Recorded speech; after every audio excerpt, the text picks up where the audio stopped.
सो section B type question हमारे पास है और क्वेश्चन नंबर हमारे पास मौजूद है 351 टू 355। अब इसमें देखते हैं IAS 37 के कितने इशूज हैं और अगर कोई क्वेश्चन रिलेटेड है IAS 10 से तो उसका इशू क्या है। Let's read that. अच्छा, IAS 37 में नॉर्मली हमें डिस्कस करना होता है कि हम प्रोविजन की कंडीशंस क्या है, प्रोविजन कब बनाते हैं, प्रोविजन की कंडीशंस क्या है और प्रोविजन की अकाउंटिंग एंट्रीज क्या होती हैं। सवाल देखते हैं। Promoil's financial statement for the year ended 30th सितंबर 2008, ये हमारा रिपोर्टिंग डेट है, ईयर एंड। और ऑथोराइज फॉर इशू हुआ है 6 नवंबर 2008 और AGM यानी कि एनुअल जनरल मीटिंग हेल्ड की गई है दिसंबर 2008। अब ईयर एंड है 30th सितंबर 20x8, इस पे फाइनेंशियल स्टेटमेंट बन रहे हैं और इसका ऑथोराइजेशन डेट है 6 नवंबर 20x8। तो इन दोनों डेट्स के दरमियान जो इवेंट्स होंगे वो IAS 10 उन इवेंट्स को कंसिडर करेगा।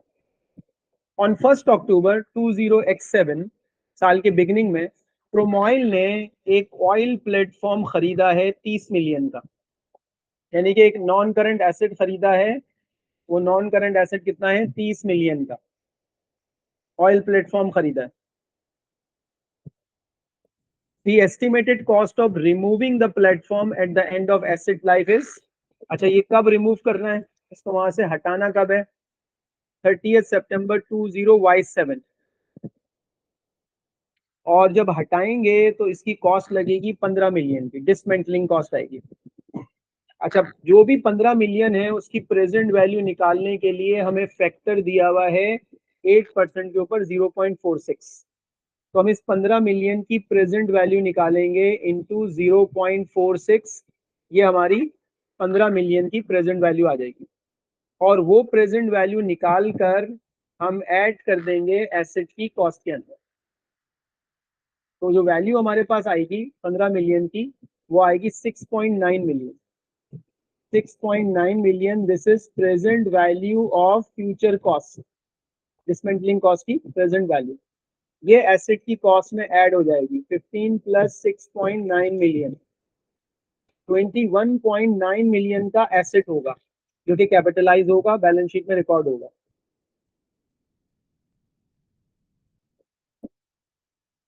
अच्छा, पहला सवाल देखते हैं। There is no legal obligation for Promoil to remove the oil platform. IAS 37 कहता है कि अगर आपके पास लीगल ऑब्लिगेशन है तो प्रोविजन बनेगा, ठीक है। लेकिन साथ अगर कंस्ट्रक्टिव ऑब्लिगेशन है तो कंस्ट्रक्टिव ऑब्लिगेशन में भी प्रोविजन बनेगा, दोनों केस में प्रोविजन बनता है। तो यहां पर कह रहा है कि लीगल ऑब्लिगेशन तो नहीं है, लेकिन Promoil has a published environmental policy which it has a history of honouring, ये बन गई कंस्ट्रक्टिव ऑब्लिगेशन। तो कंस्ट्रक्टिव ऑब्लिगेशन में प्रोविजन हमें बनाना पड़ेगा। तो ये जो डिसमेंटलिंग कॉस्ट है ये कंस्ट्रक्टिव ऑब्लिगेशन हुई, इसलिए प्रोविजन बनेगा। Which of the following is correct regarding accounting treatment. पहला ऑप्शन कह रहा है no provision should be recorded as there is no obligation, ये हो गया रॉन्ग। दूसरा कह रहा है Promoil should recognise a provision as there is a constructive obligation, ये ठीक हो गया। तीसरा कह रहा है no provision shall be made but a contingent liability should be recorded. Contingent liability तो डिस्क्लोज होती है, रिकॉर्ड तो होती नहीं है, ये गलत हो गया। If Promoil makes a provision the present value of the cost will be expensed out. वो कह रहा है अगर प्रोविजन बनेगा तो प्रेजेंट वैल्यू को एक्सपेंस में डालेंगे। हमने कहा है प्रोविजन जो प्रेजेंट वैल्यू बनेगी वो एसेट की कॉस्ट में ऐड हो जाएगी, ये भी गलत हो गया। आगे बढ़ते हैं। If Promoil makes the provision, what liability will be shown in its statement of financial position at 30th September 20x8? अच्छा, प्रोविजन बन कब रहा है, प्रोविजन बन रहा है 1 अक्टूबर 20x7 के ऊपर और प्रोविजन होता है लायबिलिटी। तो 6.9 मिलियन की हमारी लायबिलिटी आ गई। लेकिन वो पूछ रहा है कि 30th सितंबर, एक साल बाद लायबिलिटी क्या होगी। तो इसके अंदर आता है अनवाइंडिंग ऑफ डिस्काउंट। जब भी प्रोविजन को प्रेजेंट वैल्यू पे रिकॉर्ड करेंगे तो उसके अंदर हर साल अनवाइंडिंग ऑफ डिस्काउंट रिकॉर्ड किया जाता है। कैसे निकालते हैं? 6.9 प्रेजेंट वैल्यू निकाली, उसको कॉस्ट ऑफ कैपिटल से या डिस्काउंट फैक्टर से, डिस्काउंट रेट से मल्टीप्लाई कर देंगे। तो हमारा डिस्काउंट रेट दिया हुआ है 8%, तो 6.9 इंटू 8%, क्या वैल्यू आएगी? 6.9 को 8% से मल्टीप्लाई करेंगे तो जो भी वैल्यू आएगी वो प्रोविजन में हम ऐड कर देंगे।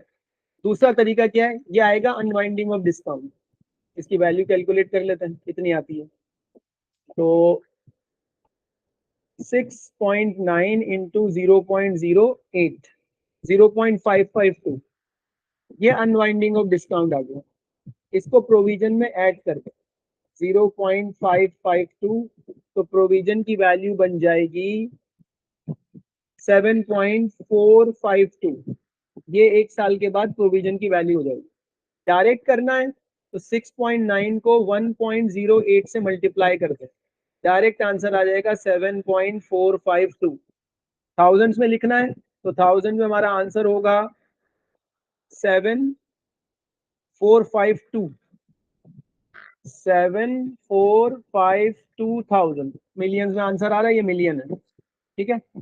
तो ये बात रूल याद रखें कि अगर IAS 16 में हमने कोई एसेट खरीदा और उसके ऊपर कोई डिसमेंटलिंग कॉस्ट का प्रोविजन बनेगा, तो वो प्रोविजन एसेट की कॉस्ट में प्रोविजन का बैलेंस उठाकर ऐड कर देंगे, कैपिटलाइज कर देंगे, और हर साल उस प्रोविजन की वैल्यू इंक्रीज होती जाएगी। तो ये जो 0.552 मिलियन हमने रिकॉर्ड किया है, इसकी एंट्री क्या पास होगी?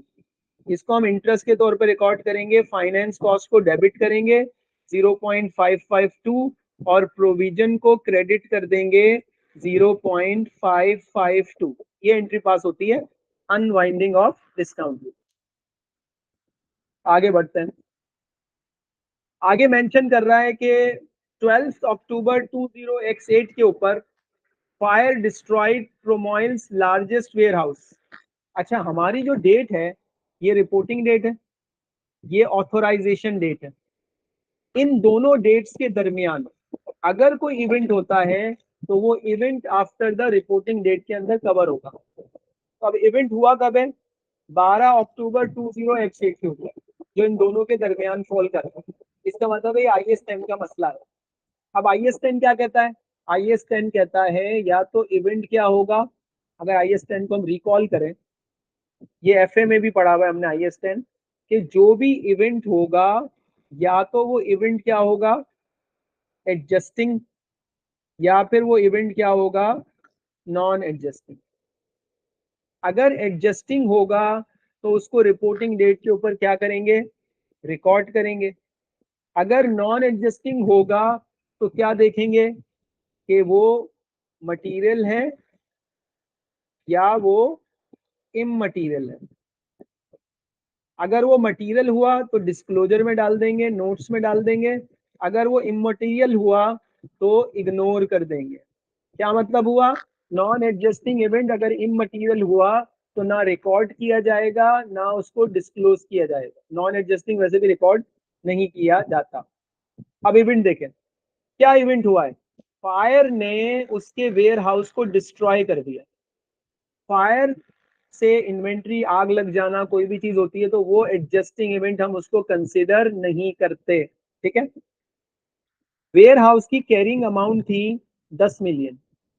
प्रोमोइल को लगता है कि 9 मिलियन इंश्योरर से रिसीव हो जाएंगे और उसका गोइंग कंसर्न जो है वो चला गया है डाउट में। अब यहाँ दो तीन चीजें दी हुई है कि प्रोमोइल को ये लगता है कि ये गोइंग कंसर्न मेरा डाउटफुल हो जाएगा इसके बाद से, ठीक है। इससे रिलेटेड सवाल देखते हैं। Select the correct category of event listed below in relation to IAS 10। Fire in the house, fire in the warehouse, तो हमने कहा ये नॉन एडजस्टिंग इवेंट है। आगे उसने कहा हुआ है कि single class of inventory held at another warehouse was valued at 460। Inventory की बैलेंस शीट में वैल्यू 460 है और हमने उसे रिपोर्टिंग डेट के बाद 280 के ऊपर बेच दिया, यानी कि उसकी जो NRV है वो फॉल हो गई। रिपोर्टिंग डेट के ऊपर हमें एनआरवी का आइडिया नहीं था, ठीक है, रिपोर्टिंग डेट के ऊपर एनआरवी का हमें आइडिया नहीं था। तो अंडर IAS 10 होता क्या है, IAS 10 में अगर किसी एसेट की एनआरवी फॉल होती है तो एनआरवी का फॉल होना एडजस्टिंग इवेंट कंसीडर किया जाएगा हमेशा, ठीक है। इन्वेंट्री को आग लगती है तो एडजस्टिंग इवेंट नहीं होगा, नॉन एडजस्टिंग इवेंट होगा। लेकिन अगर एनआरवी फॉल होती है तो उसको हम एडजस्टिंग इवेंट कंसीडर करेंगे। तो क्वेश्चन कह रहा था कि fire in the house non adjusting event और सेल ऑफ इन्वेंट्री का जो इवेंट है उसके अगेंस्ट हम उसको एडजस्टिंग इवेंट काउंट करेंगे। अगला सवाल देखें। अब ये बाकी जो दो सवाल हैं वो IAS 10 के। 354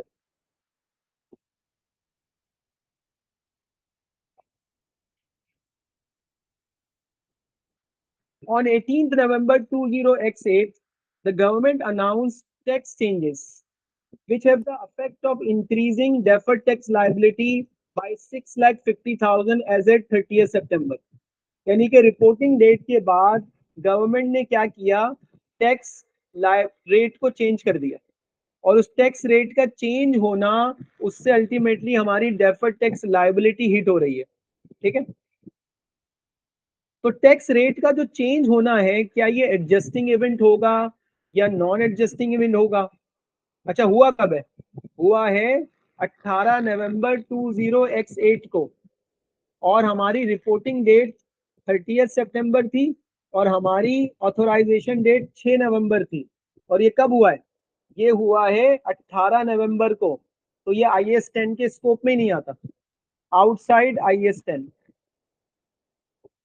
तो जब IAS 10 के स्कोप में नहीं आता तो ना तो ये एडजस्टिंग इवेंट हुआ ना ये नॉन एडजस्टिंग इवेंट हुआ।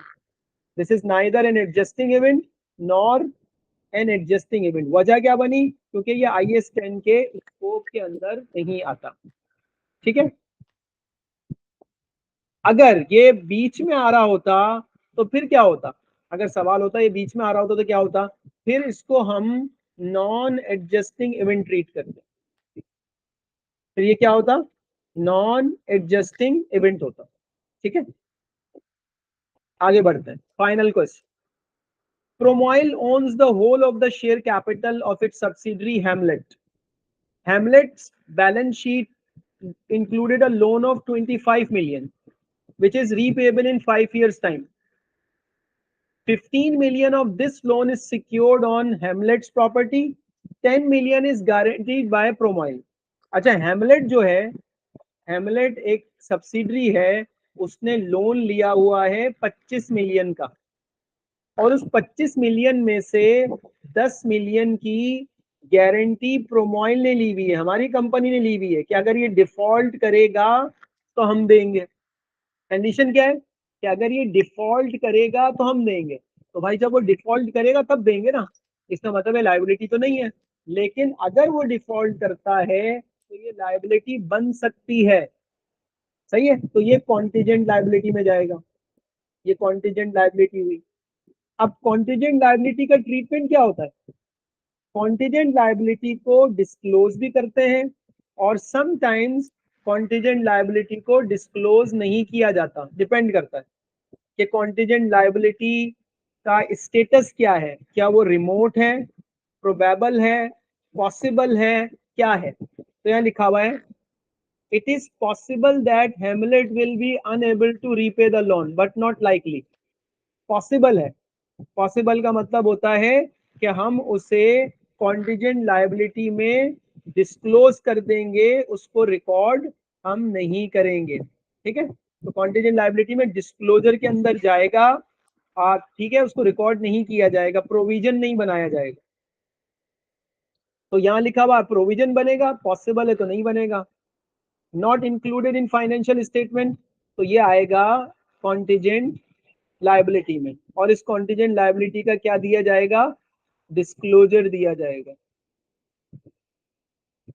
तो मैं एक टेबल बना रहा हूं कॉन्टिजेंट लायबिलिटी की, उस टेबल के हिसाब से रीड किया जाए कि जब भी कॉन्टिजेंट लायबिलिटी का स्टेटस आएगा हम देखेंगे कि रिमोट चांसेस हैं, पॉसिबल चांसेस हैं, प्रोबेबल हो गए, ठीक है।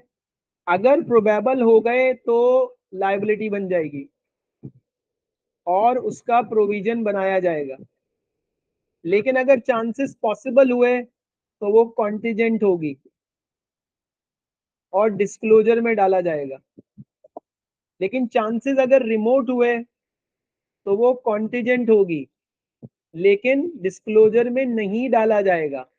इसका मतलब हुआ कि कॉन्टिजेंट लायबिलिटी में भी दो पॉसिबिलिटीज बन सकती हैं, कभी वो डिस्क्लोजर में जा रहा होता है और कभी वो डिस्क्लोजर में नहीं जा रहा होता है। इसको हमें केयरफुली देखना है कि यार कब कॉन्टिजेंट लायबिलिटी का इम्पैक्ट डिस्क्लोजर में जाएगा और कब कॉन्टिजेंट लायबिलिटी का इम्पैक्ट डिस्क्लोजर के अंदर नहीं जाएगा। तो इसका आंसर हो गया ए। तो ये सेक्शन बी टाइप के हमारे 5 सवाल इस क्वेश्चन में हमने डिस्कस किए। अगला सेक्शन बी टाइप क्वेश्चन देखें। नेक्स्ट, IAS 10 और 37 का MTQ एग्जाम के अंदर बनकर आ सकता है। IAS 10 और IAS 37 का आ सकता है या IAS 37 के साथ IFRS 5 आ सकता है। ये आपस में कनेक्टेड टॉपिक्स बन सकते हैं।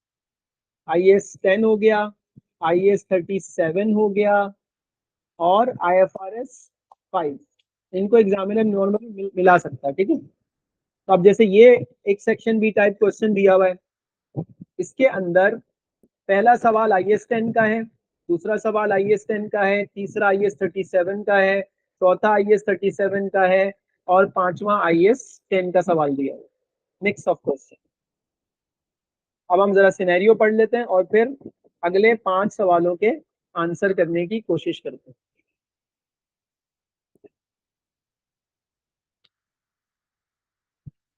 देखें जी सवाल, Jeffers को prepare financial statement for the year ended 31 दिसंबर। सबसे पहले IAS 10 के क्वेश्चन में ईयर एंड लॉक कर लो। ऑथोराइजेशन कब हो रही है? 15 मार्च को। देखें 31 दिसंबर 20x8 से लेकर 15 मार्च 20x9, ये दोनों पीरियड है। इसके दरमियान अगर कुछ हुआ तो वो IAS 10 के स्कोप में आएगा, वरना IAS 10 के स्कोप में नहीं आएगा। अच्छा, अब वो बता रहा है कि जनवरी में 3 इवेंट्स हुए हैं, क्या जनवरी इसके स्कोप में आ रहा है? यस, जनवरी इसके स्कोप में आ रहा है। पहला issue, health and safety fines. A health and safety investigation of an incident which occurred in 20x8 was concluded in January 20x9, resulting in a 1.5 million fine for Jeffers Co. A provision for 1 million had been recognized in the financial statement. 31 दिसंबर पे जो financial statement बन रहे थे उस पर हमने 1 million का provision recognise कर लिया था, लेकिन जब इंसिडेंट का इम्पैक्ट हमारे पास सामने आया है तो वो कह रहा है कि आपका प्रोविजन की जो लायबिलिटी होगी वो 1.5 मिलियन की होनी चाहिए, ठीक है। अब हमें चेक क्या करना है, क्या ये एडजस्टिंग इवेंट होगा या ये एडजस्टिंग इवेंट नहीं होगा। अगला देखें, customer ceases trading. Notice was received on 10th January that a customer जिससे हमें 1.2 मिलियन लेने थे has ceased trading. It is unlikely that the debt will be recovered in full. और अनलाइकली क्या है कि डेट हमें रिकवर नहीं होगा। तो बेड डेट्स की इंफॉर्मेशन हमें मिली events after the reporting date के पीरियड में। इसको चेक करेंगे क्या करना है इसको। तीसरा देखें, the acquisition of a competitor was finalized on 10th January, being the date of Jeffers Co obtained control over the competitor. Negotiation commenced in May 2008, यानी कि आपके पास एक न्यूज आई इसके बारे में, मर्जर एंड एक्विजिशन के बारे में, क्या इसको एडजस्ट किया जाएगा? अब हमारे पास 3 इश्यूज दिए हुए, ठीक है, 3 इश्यूज दिए हुए। अब सवालात पर आते हैं। पहला सवाल, which if any of the following statement is or are correct? Events after the reporting date are deem to be all events, ये डेफिनेशन है, from the date financial statements are authorised for issue up till until the date of the annual meeting with the shareholder. Wrong definition. Definition क्या हो गई? Definition जो दी हुई है wrong definition. Events after the reporting date are those events which are between the reporting date and the authorization date. Correct definition. Non-adjusting event do not need to be reflected in any part of an entity's financial statement or annual report. Wrong. Non-adjusting का disclosure दिया जाता है, ठीक है? Non adjusting का क्या दिया जाता है? डिस्क्लोजर दिया जाता है. इसका मतलब है इज और आर करेक्ट? कोई भी आंसर यहाँ पर करेक्ट नहीं है. अगला सवाल देखें 362. अभी हमने जो पीछे पढ़ा है कौन कौन से इवेंट एडजस्टिंग होते हैं, कौन कौन से इवेंट नॉन एडजस्टिंग होते हैं. पहला इवेंट था health and safety fine, adjusting event, क्योंकि कंडीशन एग्जिस्ट कर रही थी रिपोर्टिंग डेट के ऊपर. Condition bad debts, bad debts की भी कंडीशन एग्जिस्ट कर रही थी. ये नॉन एडजस्टिंग इवेंट. मर्जर की जो इंफॉर्मेशन है वो कभी भी एडजस्टिंग नहीं हो सकती. तो कौन सा एडजस्टिंग इवेंट होगा? 1 2 1 एंड 3, 2 एंड 3, 1 2 एंड 3. 3 तो हो नहीं सकता, ये गलत हो गया, ये गलत हो गया, ये गलत हो गया. आंसर क्या हुआ? 1 एंड 2. आगे देखें, बाकी रिमेनिंग पार्ट देखें, last part. In addition to this there is an outstanding court case. हमारे ऊपर एक कोर्ट केस हुआ था 31 दिसंबर पे. 31 दिसंबर पे एक कोर्ट केस हुआ था. Legal adviser states that there is a small chance that they will have to pay out 6 million. Small chance है कि 6 मिलियन देना होगा, but the most likely outcome is believe to be a pay out of 5 million.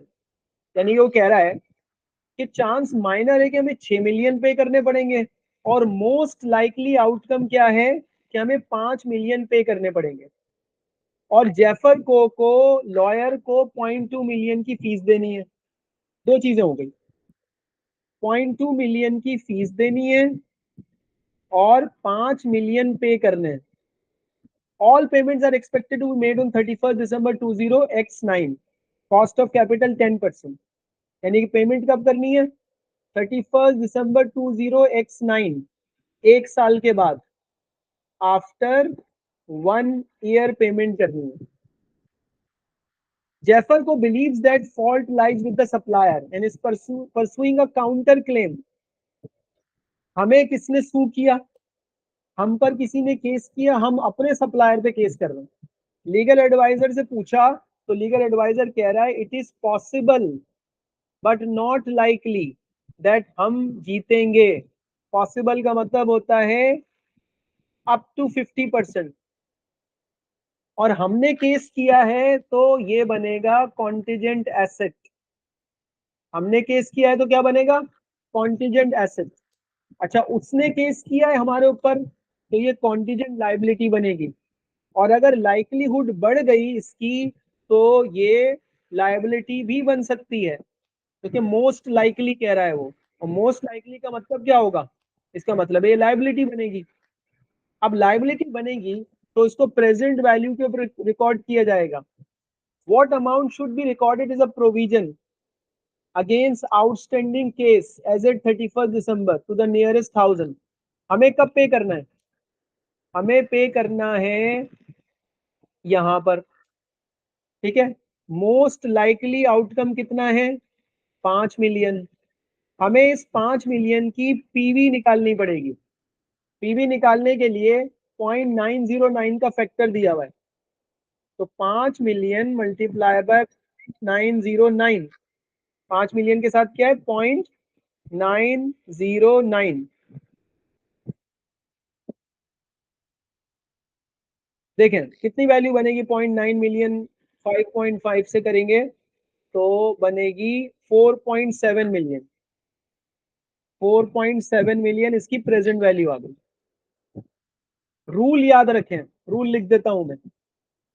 कि अगर कोई चीज 1 साल बाद या 1 साल से ज्यादा पर हमें पे करनी है, फ्यूचर वैल्यू दी हुई है, तो हमेशा उसे प्रेजेंट वैल्यू पे वर्कआउट किया जाएगा। अगर वो विद इन 1 ईयर है तो प्रेजेंट वैल्यू निकालने की जरूरत नहीं है।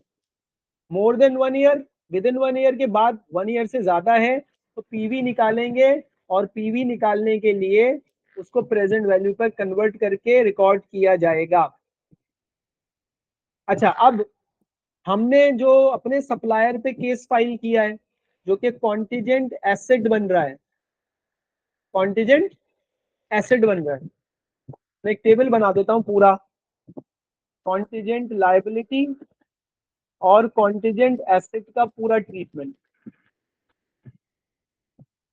Contingent liability and contingent asset. देखिए, 4 चीजें होती हैं। एक होता है वर्चुअली सर्टेन, ठीक है। दूसरा होता है प्रोबेबल। तीसरा होता है पॉसिबल। और चौथा होता है रिमोट चांसेस। ये चांसेस हैं 4, ठीक है। रिमोट का मतलब होता है अप टू 5%।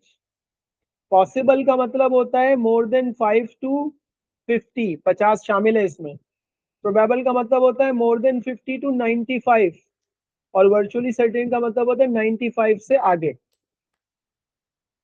तो अब अगर वो ये कहता है कि कॉन्टिजेंट लायबिलिटी है लेकिन उसके चांसेस रिमोट हैं, तो हम कोई डिस्क्लोजर नहीं देंगे नोट्स में। अगर वो पॉसिबल हो जाता है तो हम उसको डिस्क्लोजर में डाल देंगे। अगर वो प्रोबेबल हो जाता है तो लायबिलिटी बन जाएगी, प्रोविजन बना लेंगे। और अगर वो वर्चुअली सर्टेन हो जाता है तो लायबिलिटी रिकग्नाइज कर लेंगे। इसी तरह एसेट की बात की जाए तो रिमोट में नो डिस्क्लोजर, पॉसिबल में नो डिस्क्लोजर। तो याद कर लें टेबल को, यहां पर उसका डिस्क्लोजर दिया जाएगा, और यहां पर जब तक वो वर्चुअली सर्टेन नहीं होता रिकग्नाइज कर लिया जाएगा। तो ये सिचुएशन है जहां पर कॉन्टिजेंट एसेट को क्या कर लिया जाता है, एसेट बना दिया जाता है। वरना क्या होता है, वरना उसका डिस्क्लोजर दिया जाता है। अब हमें क्वेश्चन में कह रहा है कि पॉसिबल है, हमें क्वेश्चन में क्या कह रहा है, कॉन्टिजेंट एसेट पॉसिबल।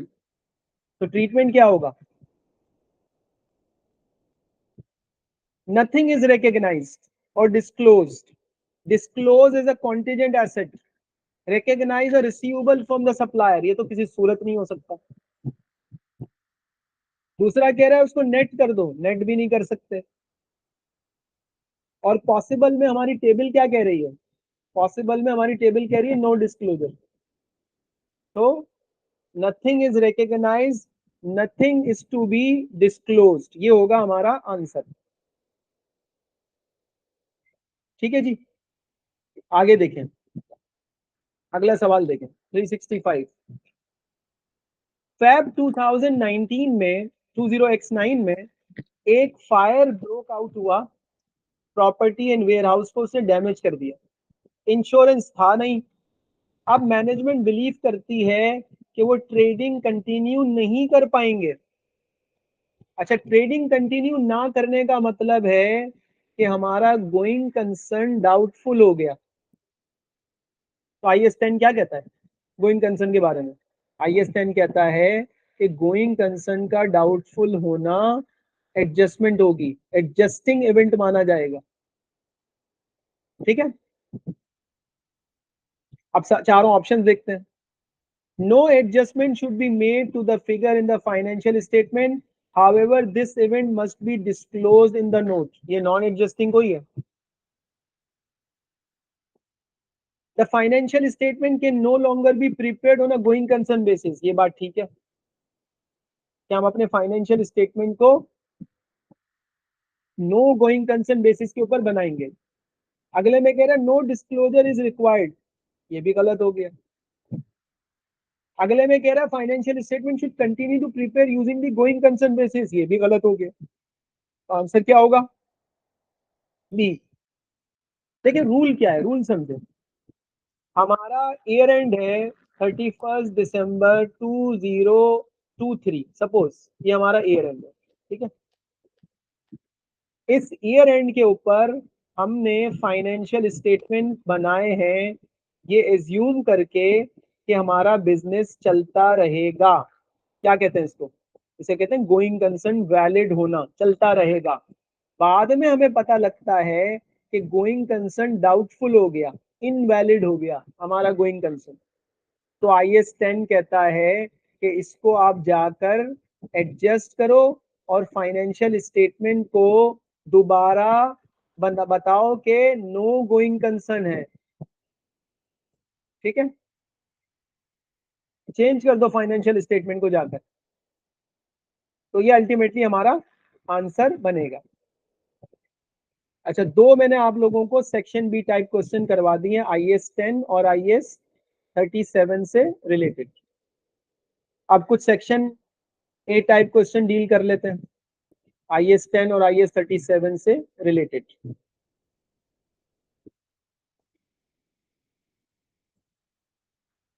एक मिनट रुके जरा, मैं क्वेश्चन कॉपी कर लूं। IS 37 के क्वेश्चन हमारे पास स्टार्ट हो रहे हैं कैपलान की रिवीजन किट में, जो OTQs है 131 से।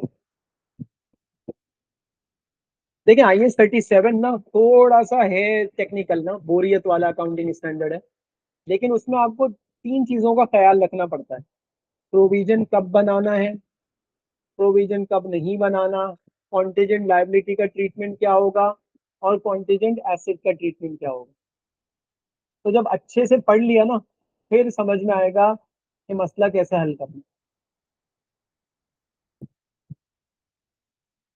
देखें जी, AP has the following two legal claim outstanding. दो लीगल क्लेम है outstanding. A legal action claiming compensation of 500,000 filed against AP in March। March में किसी ने इसके ऊपर केस कर दिया, 5 लाख का केस कर दिया। A legal action taken by AP against the third party। AP ने थर्ड पार्टी पे केस कर दिया कि हमें 2 लाख के डैमेजेस दो, which was started in January and is nearing completion। Case start हुआ जनवरी में और कंप्लीशन फेज में है। In both cases it is more likely than not.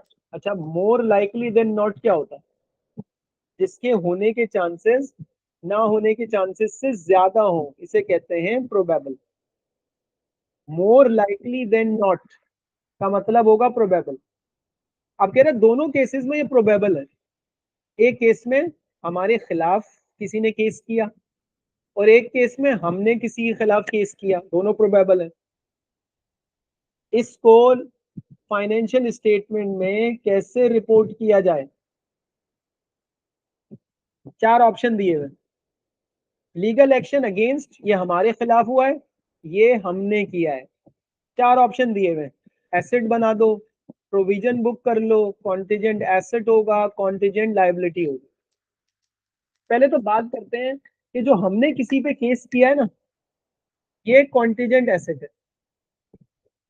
अब ये जो कॉन्टिजेंट एसेट है, ये बन रहा है प्रोबेबल। तो वही सेम चीज, आप मेरी टेबल फॉलो करें। जब टेबल फॉलो करेंगे तो आपको आइडिया होगा कि टेबल में कॉन्टिजेंट एसेट अगर प्रोबेबल है तो अल्टीमेटली हम उसका क्या करते हैं, उसको हम एसेट तो नहीं बना सकते। एसेट बनाने के लिए तो वर्चुअली सर्टेन होना चाहिए। इसका मतलब है ये कट गया, क्योंकि अगर वर्चुअली सर्टेन होता तो एसेट बन सकता था, वरना नहीं बनेगा। तो ये तो कट गया, एसेट को तो हटा दें। अच्छा जी, अब दो, एक ऑप्शन एसेट का खत्म हो गया तो बाकी कॉन्टिजेंट एसेट बना। तो ये क्या होगा? कॉन्टिजेंट एसेट, और इसका डिस्क्लोजर नहीं दिया जाएगा, या दिया जाएगा? टेबल कह रही है रिमोट में नहीं दिया जाएगा, प्रोबेबल पॉसिबल में नहीं दिया जाएगा, प्रोबेबल में दिया जाएगा। तो इसका डिस्क्लोजर हम देंगे। अच्छा, हमने जो केस किया है वो प्रोबेबल है, तो प्रोबेबल के ऊपर क्या होता है? प्रोबेबल के ऊपर हमें प्रोविजन बुक करना पड़ता है, क्योंकि प्रोबेबल के ऊपर लायबिलिटी बन जाती है, और लायबिलिटी का क्या होता है, लायबिलिटी का प्रोविजन बनाना पड़ता है। तो ये ऑप्शन चूज कर लेंगे हम।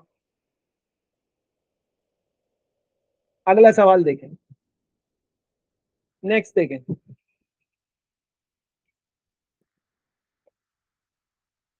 प्रोविजन की डेफिनेशन क्या होती है?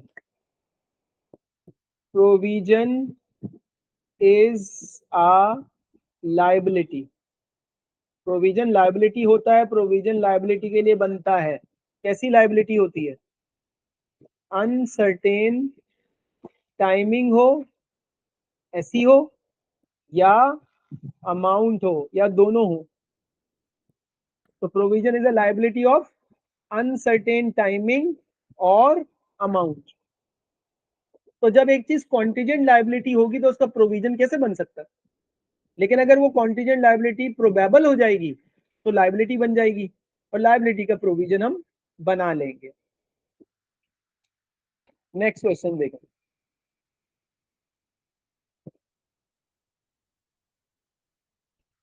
अगला सवाल देखें।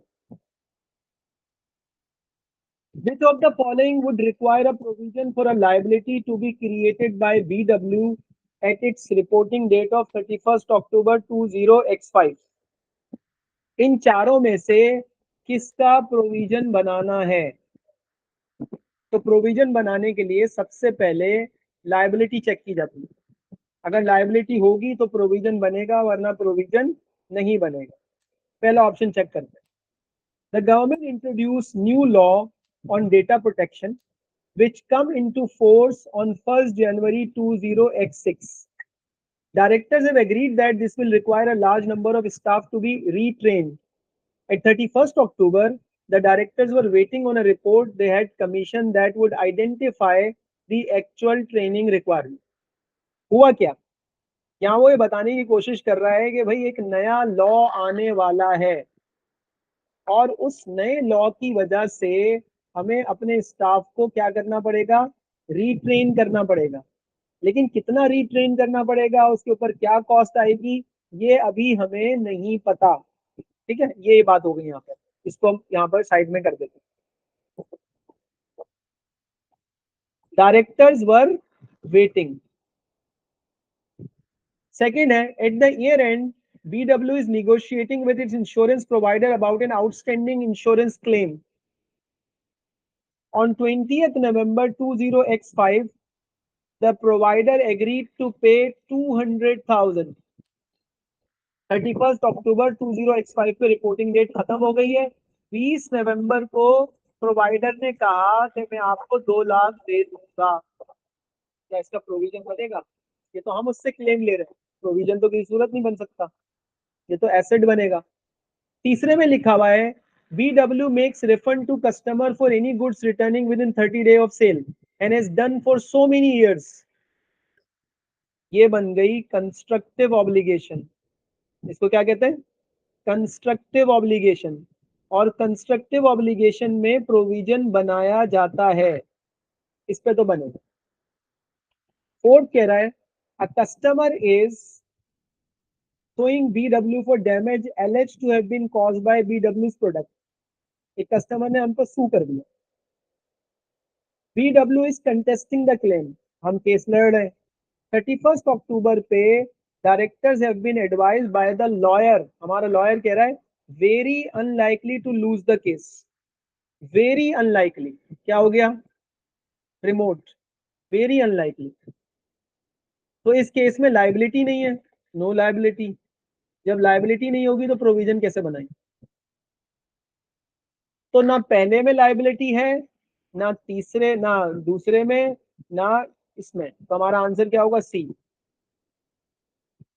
जेन्युइन ऑब्लिगेशन हो, लीगल ऑब्लिगेशन हो, या कंस्ट्रक्टिव ऑब्लिगेशन हो। अगर प्रूव हो गया कि लीगल है, प्रोविजन बनाएंगे। अगर प्रूव हो गया कंस्ट्रक्टिव ऑब्लिगेशन है, तब भी प्रोविजन बनाएंगे। कंस्ट्रक्टिव ऑब्लिगेशन आती कैसे? कंस्ट्रक्टिव ऑब्लिगेशन का पता कैसे चलता है? पास्ट प्रैक्टिसेस के जरिए। ठीक है, आपकी पास्ट प्रैक्टिसेस आपको ये बताती हैं कि आपने क्या करना है, कुछ करना है या नहीं करना, वो कंस्ट्रक्टिव होंगी या कंस्ट्रक्टिव नहीं होंगी। एक और सवाल देखते हैं, अनदर क्वेश्चन। हमने आज जो 2 सवाल किए ना सेक्शन बी के, उसमें एक डिसमेंटलिंग कॉस्ट का सवाल था। ये डिसमेंटलिंग का सवाल दोबारा वापस आ गया। तो डिसमेंटलिंग कॉस्ट जो होती है, उस डिसमेंटलिंग कॉस्ट का हम क्या करते हैं, प्रोविजन बनाते हैं। अगर डिसमेंटलिंग करना लीगल ऑब्लिगेशन हो या कंस्ट्रक्टिव ऑब्लिगेशन हो, और जो भी प्रोविजन बनता है वो एसेट की कॉस्ट में ऐड कर दिया जाता है। इंपॉर्टेंट है, वेरी इंपॉर्टेंट। सवाल देखें। 1 अक्टूबर 20x3 को एक्स ने ड्रिलिंग करना शुरू की एक जगह के ऊपर। उस ड्रिलिंग करने से वहां पर डैमेज होगा जिसकी रिस्टोरेशन कॉस्ट होगी। इग्नोर कर दें डिस्काउंटिंग, प्रेजेंट वैल्यू को इग्नोर कर दें।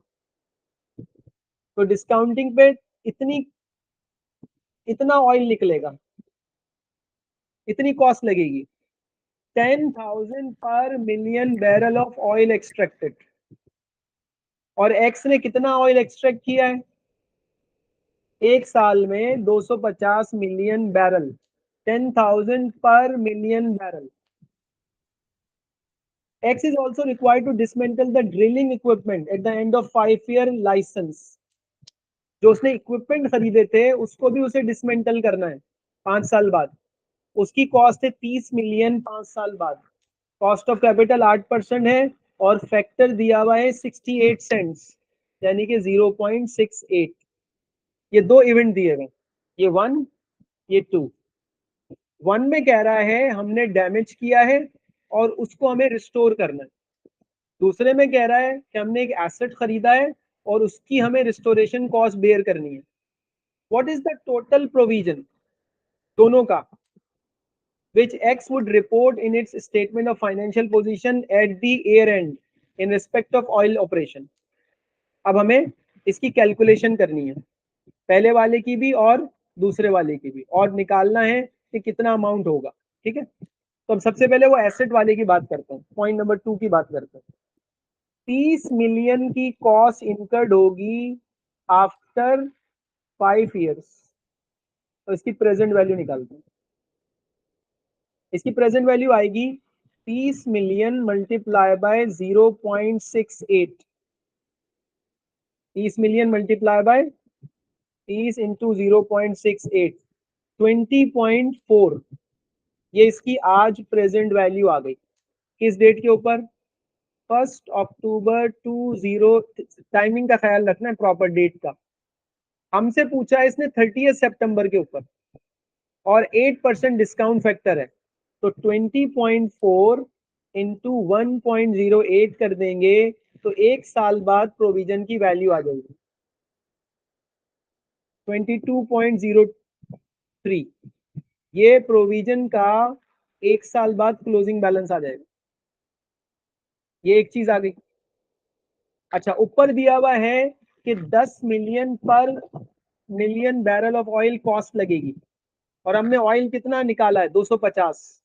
तो 10 मल्टीप्लाई बाय 250, 2500 मिलियन, 2500 मिलियन ये हमारी कॉस्ट लगेगी। इसके अंदर हम डिस्काउंटिंग उसकी इग्नोर कर रहे हैं। अच्छा, 2.5 मिलियन बनेगी, ये बनेगी 2.5 मिलियन पूरा लिखेंगे तो अब प्रोविजन टोटल कितना बनेगा? यहाँ बना है 22, वहां बनेगा 2.5 मिलियन, तो टोटल हो जाएगा 24.0532 समथिंग, ये बनेगा। आंसर है 24,532 का प्रोविजन बनाया जाएगा।